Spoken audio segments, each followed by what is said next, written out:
E aí, pessoal, tudo beleza? Ó, a voz querendo falhar já. Tô aqui para conversar com vocês um pouquinho, pra gente falar um pouco de propagação de calor, tá?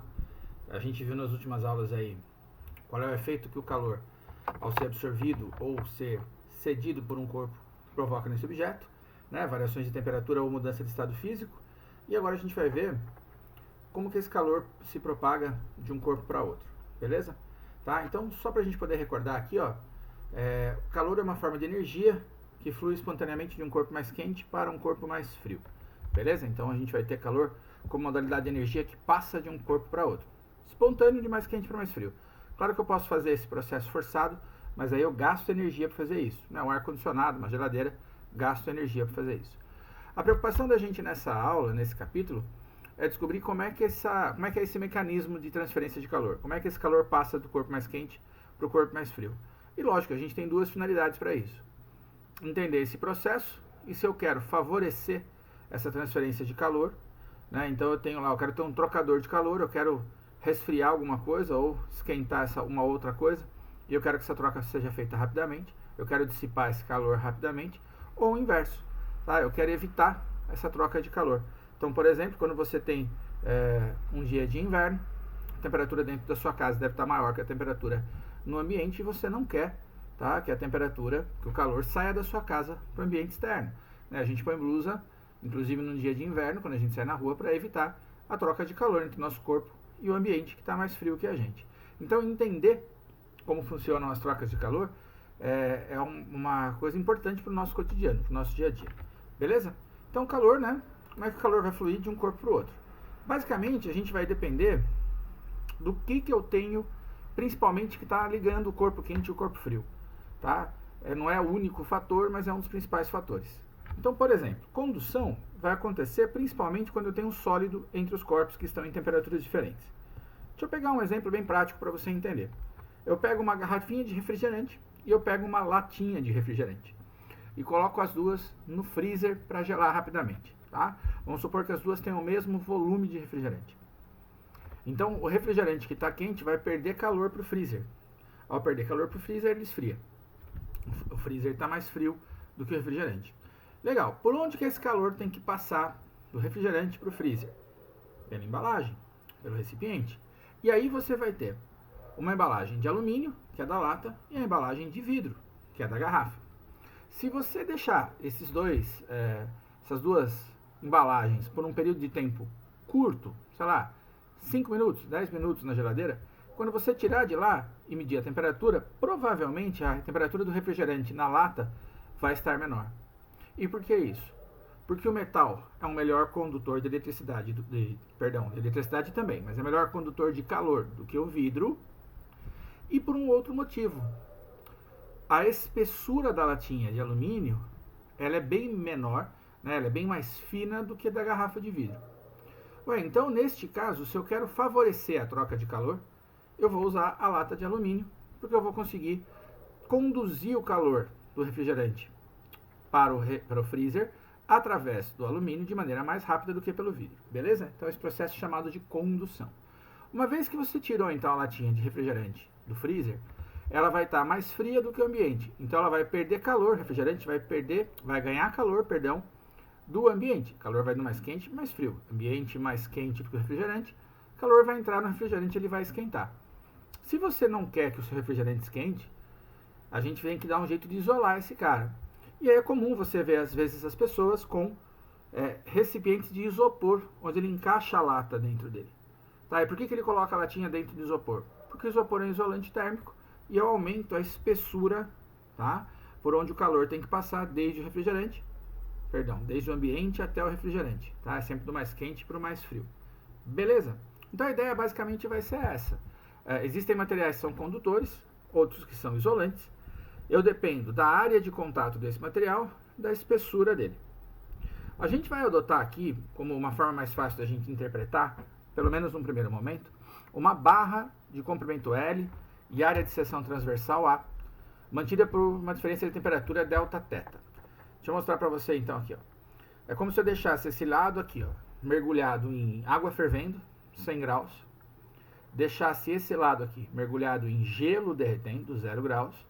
E aí, lógico, aqui está 100 graus, aqui está 0, eu vou ter um fluxo de calor para lá. O fluxo de calor é representado por essa setinha que está em azul, e ele tem a letra grega φ. Ela vai aparecer daqui a pouco numa equação para nós.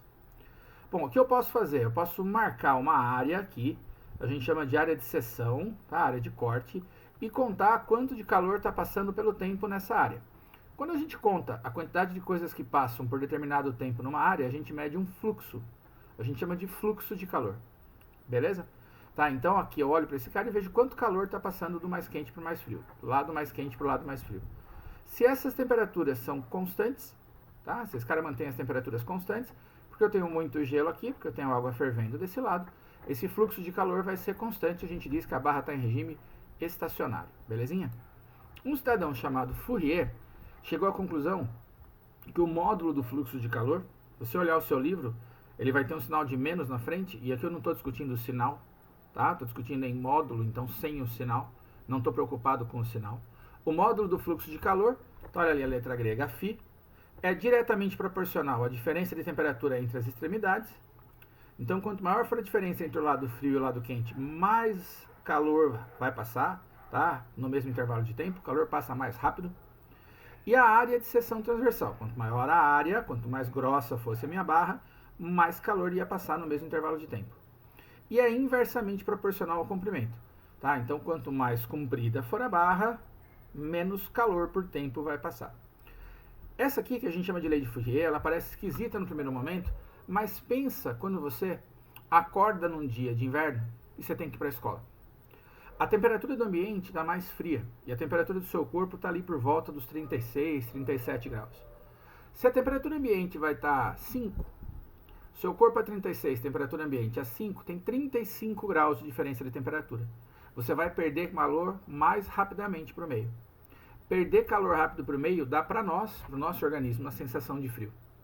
Como é que você então se protege desse frio? Absorve, vou lá e coloco uma blusa. Quando você coloca uma blusa, você faz 3 coisas, tá? Você diminui a área entre o seu corpo, a área direta entre o seu corpo e o ambiente que está frio. Colocando entre os dois um isolante térmico, porque a sua blusa ela é feita de um material que atrapalha a passagem de calor, tá? Que não está nessa minha figura, vai entrar daqui a pouquinho no outro slide. E você aumenta a espessura, a distância, o L, por onde o calor tinha que passar. Se você coloca uma blusa fina e você ainda sente frio, você coloca mais uma ou põe uma mais grossa. Então vamos lá, vamos entender, tá? Se eu aumento a espessura, eu diminuo a quantidade de calor que vai passar, eu perco o calor mais devagar. Se eu diminuo a área, quando você se veste, você diminui a área de contato do seu corpo com o ambiente, eu diminuo a quantidade de calor que passa, já que eu não consigo mexer na variação de temperatura, tá? Porque você acordou num dia de inverno. Num dia de verão, provavelmente você não vai precisar colocar blusa. Porque se a diferença de temperatura da parte quente e da parte fria, do ambiente e do seu corpo for menor, você vai ter um menor fluxo de calor. Você perde o calor mais lentamente e aí você não tem a sensação de frio. Beleza? Bom, isso tem uma expressão matemática. Matematicamente a gente vai dizer que φ, tá? Letra grega φ é um zero cortado, fluxo de calor, a quantidade de calor que passa por tempo naquela área que a gente está medindo, aquela área como se fosse um portãozinho que eu estou marcando quantas calorias, quantos joules estão passando. Então, fluxo de calor vai ser igual a K. Esse K é a condutividade do material. Se o material for isolante, esse K vai ser baixo valor de K, pouco fluxo. Se for um material condutor, muito valor de K, muito fluxo de calor. Tá? Então, ele ajuda a conduzir calor ou ele atrapalha. Vezes a área que a gente vai ter de contato entre eles, vezes a diferença de temperatura. Deixa eu colocar tudo que é isso aí. Ó. Tá? Então, fluxo, isso aqui é a parte matemática da lei de Fourier. Vai ser K, condutividade, vezes a área, vezes delta θ, a diferença de temperatura entre o quente e o frio. Esses 3 fatores, quanto maiores, maior é a quantidade de calor que vai passar no intervalo de tempo, maior a troca de calor, dividido pelo L. O L é o comprimento da barra, o L é a espessura. Beleza? Então aqui está a definição do que é cada uma dessas coisas. Essa é a única que tem matemática. A gente vai ter matemática que eu digo, conta, fórmula. A gente vai fazer uma questão dela. E depois as outras são teóricas. Esse fluxo de calor, se você não entender o que é isso, ele é a quantidade de calor que passa pelo tempo. Ele tem a mesma grandeza de potência. Então, por exemplo, podia passar 1 caloria por segundo. Ou podiam passar 20 calorias por segundo. Se passam 20 calorias por segundo, eu tenho mais fluxo de calor. O corpo que está quente perde calor mais rapidamente para o frio. Se esse corpo quente fosse o nosso organismo, a gente ia ter uma sensação de frio. Quando a gente perde calor rápido, a gente tem a sensação de frio. Ok? Tá? Quando bate um vento gelado, por exemplo, nas costas da gente, você perde calor rapidamente para esse vento, né? A gente disse que pegou uma friagem. Tá? A gente não pegou friagem, a gente perdeu calor a uma taxa, um fluxo bastante grande. Perdi muito calor em baixo intervalo de tempo. Beleza? Bom, essa expressão ela não é das mais simples da gente resolver, porque tem muita coisa. Então vamos fazer um exercício disso, depois eu te passo algumas coisas de tarefa. Vamos dar uma olhada lá. No seu livro, a gente vai ter que falar de duas coisas ainda, depois a gente faz exercício de tarefa daquilo.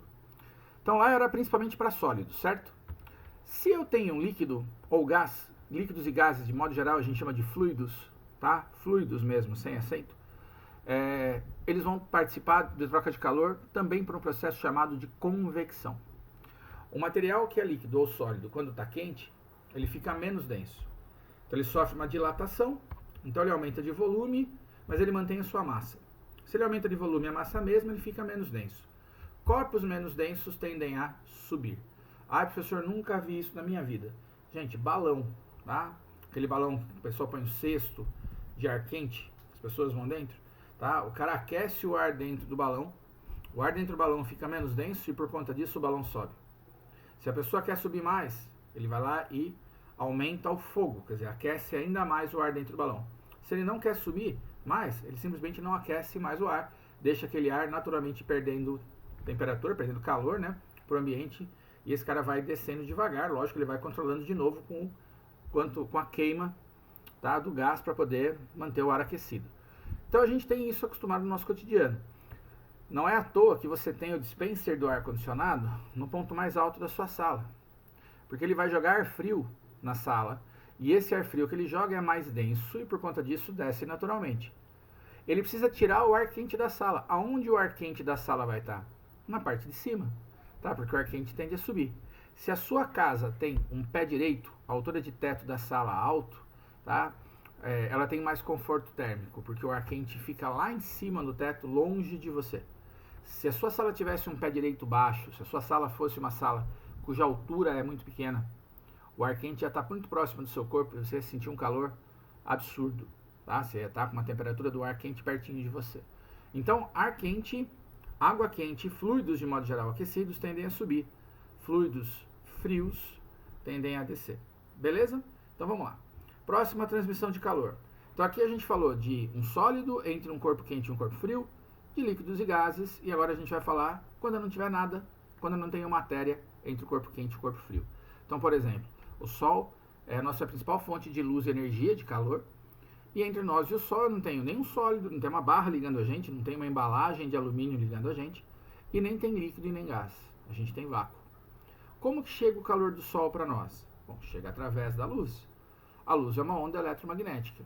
Então, a radiação ou irradiação é a única modalidade de transmissão de calor que pode acontecer no vácuo, tá? Porque ela é feita através de ondas eletromagnéticas, sejam elas de luz ou de infravermelho. São as principais modalidades que a gente vai ter nessa transmissão de energia térmica, tá? Onda eletromagnética a gente vai ver mais para frente.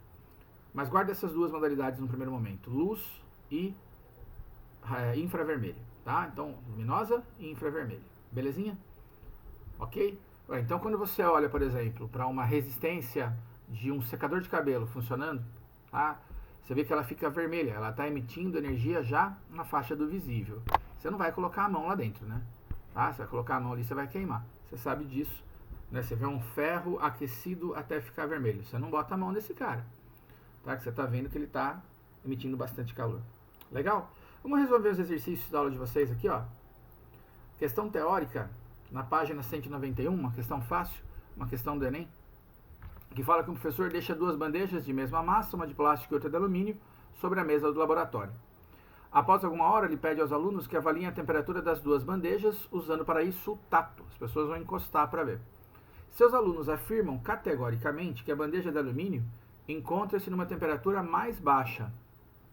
Beleza? Vamos lá. Se as duas estavam no mesmo ambiente, provavelmente as duas têm a mesma temperatura. Por que os alunos acham que a bandeja de alumínio tem temperatura menor? Porque o alumínio é melhor condutor de calor. Tá? Condutor de calor, condutor de eletricidade. Vocês estão vendo na outra frente. É pelo mesmo motivo, tá? Os elétrons livres do metal transmitem energia térmica por vibração de um para outro de uma forma mais eficiente do que eu teria se fosse um corpo não condutor de eletricidade, se não tivesse elétron livre, não fosse metal, tá? Então, é o mesmo elétron livre que vai transportar, que é um portador de carga elétrica, no caso da corrente elétrica, que vai poder favorecer o processo de transmissão de calor, ok? Bom, então esse cara vai tirar o calor da sua mão mais rápido, ele tira o calor da sua mão mais rápido, você tem uma sensação de frio, aí parece que aquele cara está mais frio. Você põe a mão na porta de madeira e na maçaneta, parece que a maçaneta está mais fria, pelo mesmo motivo. O metal é melhor condutor. Vamos lá, continuando. Intrigado, ele propõe uma segunda atividade em que coloca um cubo de gelo sobre cada uma das bandejas, que estão em equilíbrio térmico com o ambiente, mesma temperatura do ambiente, e os questiona em qual delas a taxa de derretimento do gelo será maior. Quer dizer, em qual delas o gelo vai derreter mais rápido. Legal? Se você fizer esse experimento na sua casa, pegar as duas bandejas, eu lembro que quando essa questão caiu no Enem, logo no dia seguinte veio um monte de meme, né, de foto de bandeja das duas, mostrando o gelo em uma delas mais derretido. Você vai perceber que o gelo vai derreter mais na bandeja de alumínio. Por quê? Porque o alumínio é condutor de calor. Tá? Então o alumínio vai fornecer calor para o gelo a uma taxa maior, a uma velocidade maior, se a gente pode dizer isso, né, um fluxo maior do que quando a gente tem o plástico. Tá? Então a resposta dessa questão, ó, letra A. Tá? O aluno que responder corretamente ao questionamento do professor dirá que o derretimento ocorrerá mais rapidamente na bandeja de alumínio, pois ela terá uma condutividade maior do que a de plástico. Belezinha? Tá? Vou dar uma pausa para a gente poder mudar para a próxima questão. Muito bom. Ó. A questão 2 também é uma questão que é lá do seu livro, na página 191, e é uma questão da lei de Fourier na parte matemática.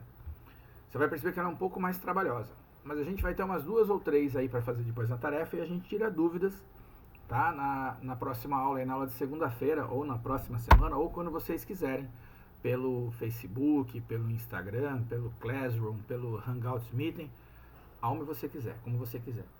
Ele fala assim, ó, uma parede de tijolos K igual a 0,0015 calorias por segundo centímetro grau Celsius. Esse valor de K é a nossa condutividade. Isso aí diz pra gente como que o tijolo transporta calor. Vamos ler esse cara de novo pra gente poder entender. Ele diz assim: tijolo transporta 0,0015 calorias, beleza? Por segundo vezes centímetro. Bom, se tem só centímetro aqui, significa que ele transporta essa quantidade de calor para cada centímetro quadrado, a cada centímetro de comprimento que eu tenho. Lembra a história da barra que eu tinha falado para você? A barra teria uma área de 1 centímetro quadrado e 1 centímetro de comprimento. Quando a gente corta o centímetro quadrado com centímetro, dá centímetro que aparece aqui. No fim da história, a gente tem que ter consciência, então, que se esse cara está em centímetros, as minhas outras grandezas têm que estar em centímetros. Por exemplo, esse 25 está em centímetro, beleza? Esse 1 metro quadrado está em metros. Aqui tem metro? Não. Então não posso ter metro quadrado aqui. Ok? Por grau Celsius. Então vou falar de novo. Se eu pego uma parede cuja área é 1 metro quadrado e cuja espessura é 1 centímetro, eu vou ter, na verdade eu falei errado, ó. Se eu pego uma parede a cada centímetro quadrado da sua parede, com uma espessura de 1 centímetro, o tijolo deixa passar 0,0015 calorias por segundo se eu tiver uma diferença de 1 grau Celsius entre um lado e outro da parede. Essa é a condutividade. Quanto maior for esse valor, mais calorias vão passar e melhor condutor é o seu material. Quanto menor for esse valor, menos calorias vão passar e mais isolante ele vai ser. Beleza? Então a parede tem 25 centímetros de espessura. Tem sua face interna a 20 graus Celsius e a externa a 40. Tá? Então um lado está mais quente que o outro. Ué, então vai passar calor. Da onde? Do 40 para o 20. Determine a quantidade de calor que atravessa a parede durante 5 minutos. Considere a área da parede igual a 1 metro quadrado. A primeira coisa que a gente faz quando a gente pega essas questões, e essas a gente tem que ser muito organizado, senão a gente se perde, é anotar os nossos dados. Então, K, condutividade, 0,015 calorias por centímetro, segundo centímetro grau Celsius. L, espessura, comprimento, como se fosse o comprimento da barra, 25 centímetros. Diferença de temperatura. Se a temperatura dos dois lados fossem iguais, eu não ia ter fluxo de calor, não ia ter motivo de passar calor de um lado para o outro. Uma está a 20 e a outra está a 40. Então eu tenho uma diferença de 20 graus, beleza? O calor passa do quente para o frio, então vai do 40 para o 20, uma diferença de 20 graus. A área é 1 metro quadrado, mas lembra, ó, aqui eu não tenho metro, aqui tem centímetros. Então eu preciso transformar esse cara para centímetros. 1 metro quadrado. Bom, é 1 metro por 1 metro, então são 100 centímetros ao quadrado. Cada metro tem 100 centímetros. Pessoal, essas transformações de área e de volume a gente é louco para errar.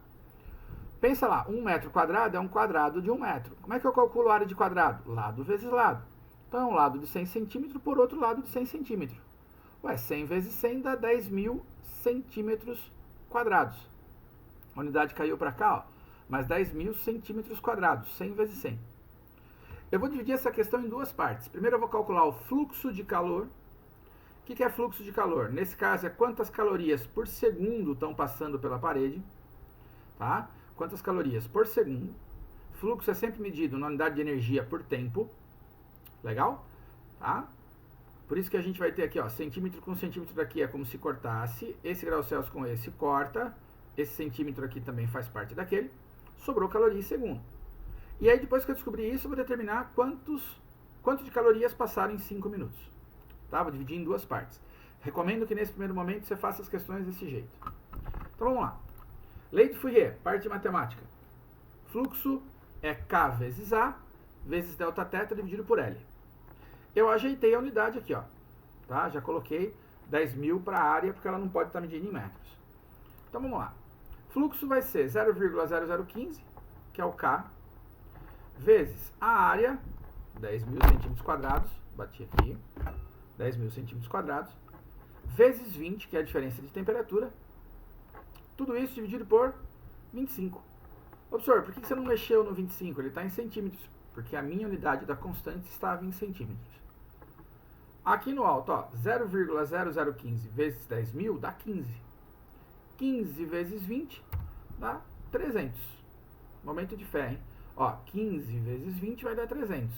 E 300 dividido por 25 dá 12. 12 o quê? Fluxo mede quão rápido as calorias passam de um lado para outro do nosso condutor. Ué, então eu estou falando de 12 calorias a cada segundo. 12 calorias por segundo. O nosso corpo, por exemplo, ele perde em média 100 joules por segundo. Tá? 100 joules por segundo por meio, é outra unidade de medida. Aqui a gente está falando de 12 calorias por segundo. Beleza? Não era isso que ele queria saber da gente, ele queria saber quantas calorias ele perdeu em 5 minutos. Então, de novo, ó, as minhas unidades têm que ser todas coerentes com a constante, com o K. Como aqui era segundos, esses 5 minutos não vão ajudar a gente. Eu vou ter que transformar isso aqui. Fluxo de calor, tem duas formas de eu calcular, é o calor pelo tempo. Quantas calorias passam por certo tempo. Quando a gente usa essa expressão da lei de Fourier, eu estou vendo quanto de calor passa pelo nosso material. E essa aqui, ó, eu estou só calculando a rapidez com que ele passa, é a mesma coisa. Tá? Então, 12 calorias por segundo é o calor dividido pelo tempo. 12 é igual a Q dividido por 300. Por que 300? São 5 minutos que eu tenho que passar para segundos. Multiplica por 60, 5 minutos dá 300 segundos. 12 calorias a cada segundo, eu quero saber quanto de calor passou em 300 segundos. Multiplica, né, multiplica em cruz, como se não tivesse 1 embaixo do 12, o que vai dar 3.600, aqui não é segundos, hein? 3.600 calorias. Deixa eu corrigir isso aí. Pronto, ó, dei uma pausa no vídeo aqui, aí eu fui lá e editei o slide, tá? Estava errado aqui, estava em segundos, né? Então, 3.600 calorias, beleza? E aqui eu fiz a transformação de tempo para 5 minutos para 300 segundos. Multiplica por 60. Então, vamos lá. São 12 calorias por segundo. Em 300 segundos, eu tenho 3.600 calorias. essa é a quantidade de calor que passou. Recomendo que você refaça essa questão sozinho, que você olhe para essa questão, para as outras que eu vou sugerir na tarefa, lá no roteiro de estudos, e que você faça isso no primeiro momento. Calcule quão rápido está passando o calor, tá? E aí você fica de olho na sua unidade de medida, que aqui às vezes pode ser joule, aqui poderia ser metro, e aí também a resposta seria em joule por segundo. Aí minhas distâncias aqui teria que estar em metros, a área teria que estar em metros quadrados, então pode ser que apareça isso para você. E que se ele pedir a quantidade de calor, aí você aplica a segunda equação de fluxo, calor dividido pelo tempo, tá? Fluxo é quão rápido a energia passa de um corpo para o outro e ela depende dessas quatro coisas aqui, do K, do A, do ΔT e do L.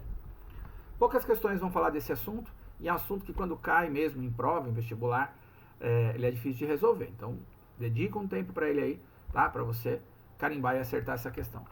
Outras questões que vão aparecer nessa aula são teóricas. E aí, por exemplo, elas vão ter a cara dessa aqui, ó. Tá? Uma questão da Unicamp, bem tranquila de fazer. Você vai achar a tarefa dessa aula, tirando as de Fourier, acho que fáceis de resolver. Então, por exemplo, um isolamento térmico eficiente é um constante desafio a ser superado para que o homem possa viver em condições extremas de temperatura. Tá? Um lugar que é muito quente ou muito frio precisa de um bom isolamento. Para isso, o entendimento completo dos mecanismos de troca de calor é imprescindível. Eu esqueci de dizer que número que é essa questão, né? Acho que é a questão 7, tá? 8, não lembro lá, uma questão da Unicamp. Tá? Dê uma olhada aí, vocês vão achar, na página 193. Em cada uma das situações descritas a seguir, você deve reconhecer o processo de troca de calor envolvido. Primeira, as prateleiras de uma geladeira doméstica são grades vazadas para facilitar o fluxo de energia térmica até o congelador por... Então vamos retomar a ideia. Né, o congelador, o freezer, na maior parte das geladeiras, tirando aquelas que são chamadas de invert, eles ficam na parte de cima da sua geladeira. E por quê? Porque o congelador ou freezer é a parte mais gelada que você tem no seu dispositivo. Se essa é a parte mais fria, ela vai resfriar o ar que está ao redor dela, porque o ar perde calor para o freezer. Né, o calor depois vai ser retirado da geladeira, tá, pelo freezer, pelo mecanismo da sua geladeira. Mas o calor... o gás, o ar, perde calor para o freezer e fica mais frio. Ao ficar mais frio, o que acontece com ele? Fica mais denso. Aí ele vai naturalmente descer. Ué, se as prateleiras são vazadas, né, se ela é uma gradinha, a hora que esse ar frio vai descendo, ele vai tirando o calor. Lembra, quem está frio ganha calor de quem está mais quente. Vai tirando o calor dos alimentos. Vai mantendo os alimentos numa temperatura baixa. A hora que esse ar chega lá embaixo, então ele absorveu uma certa quantidade de calor. E aí ele está quente. Não quente exagerado, mas ele está mais quente do que ele estava lá no alto. Ué, se ele está mais quente do que ele estava no alto, naturalmente ele vai fazer o quê? Subir. Ele vai subir, vai entrar em contato com o congelador de novo, vai esfriar e vai descer novamente, retirando o calor dos alimentos. Ué, então a gente vai criar dentro da geladeira, colocando o freezer no ponto mais alto, e deixando as grades vazadas para o ar passar, aquilo que a gente chama de corrente de convecção, tá? Uma corrente de convecção. O ar frio vai descer e o ar quente vai subir e vai ser resfriado. Uma vez que ele resfria, ele desce de novo. É o mesmo motivo pelo qual o ar-condicionado fica na parte mais alta da sua sala. Beleza? Então aqui a gente está falando de convecção. Ah, professor, a geladeira da minha casa é ao contrário, o freezer é embaixo. Ué, então lembra, as trocas de calor elas são feitas espontaneamente, do corpo mais quente para o mais frio, e o corpo mais frio espontaneamente desce e o mais quente espontaneamente sobe. Se a sua geladeira tem o freezer embaixo, o ar frio ficaria embaixo, o ar quente ficaria em cima.